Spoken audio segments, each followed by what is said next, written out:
saved the Titanic? Charlotte and Aunt Elizabeth. Don't forget to write, "Goodbye, I'll miss you." People all around me were shouting to their family and friends on land. Some people were waving hands, the other was blowing kisses as the Carpathians started to move slowly out of New York Harbor towards the sea. "Look at the birds," I said to Aunt Elizabeth. "Why are they flying over us? They will follow the ship all the way to Gibraltar for food," she said. "Oh, Charlotte, isn't this exciting?" We smiled at each other. Aunt Elizabeth was 28, 10 years older than me, and this was the first boat trip for both of us. We were going to visit our cousins in Gibraltar. I took off my hat and let the wind blow through my long curly hair. We stayed on deck for another 20 minutes, and then my aunt turned to me and said, "Come on, Charlotte, let's go to the dining room. I'm hungry, aren't you?" The dining room wasn't at all like what I had imagined. "There aren't many windows to see the sea," I said, "and the room is so small." "Well, we are second-class passengers.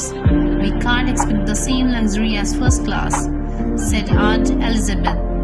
Seeing the expression on my face, "This is not the Titanic, my darling, but it's certainly good enough for us." The Titanic?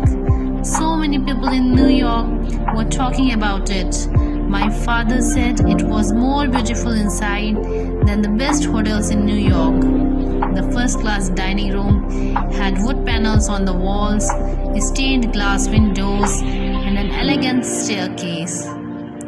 Apparently, the design was based on the Palace of Versailles in France, and everybody knew it was impossible for the Titanic to sink.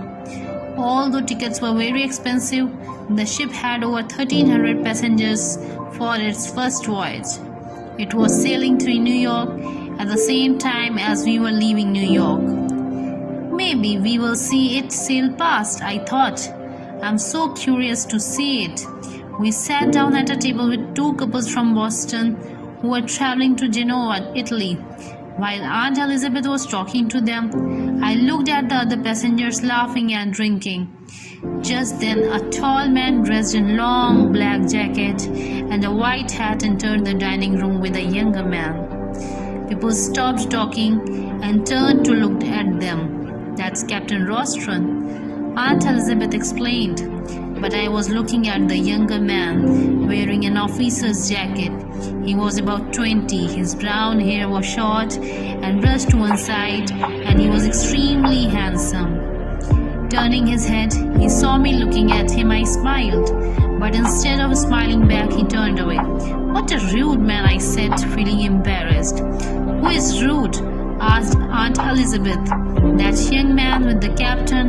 I just smiled at him and he ignored me." "Maybe he was uncomfortable because you were watching him." "That's very rude, Charlotte," my aunt said. I looked again at the young man. He was now walking around the dining room with the captain greeting the passengers. "Actually," Aunt said, "Elizabeth, he is very handsome. I can see why you wanted to attract his attention." My face and ears burned bright red and I felt uncomfortable. "Listen to me very carefully, Charlotte," Aunt Elizabeth said. "You are a second-class passenger and an innocent young woman. You haven't got any money.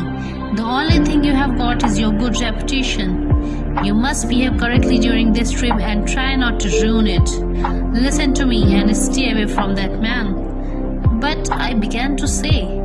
Aunt Elizabeth ignored me and continued, "I'm responsible for you on this trip. Don't embarrass me, Charlotte. Behave like a lady." I was angry with Aunt Elizabeth for treating me like a child, but still intrigued by the young man.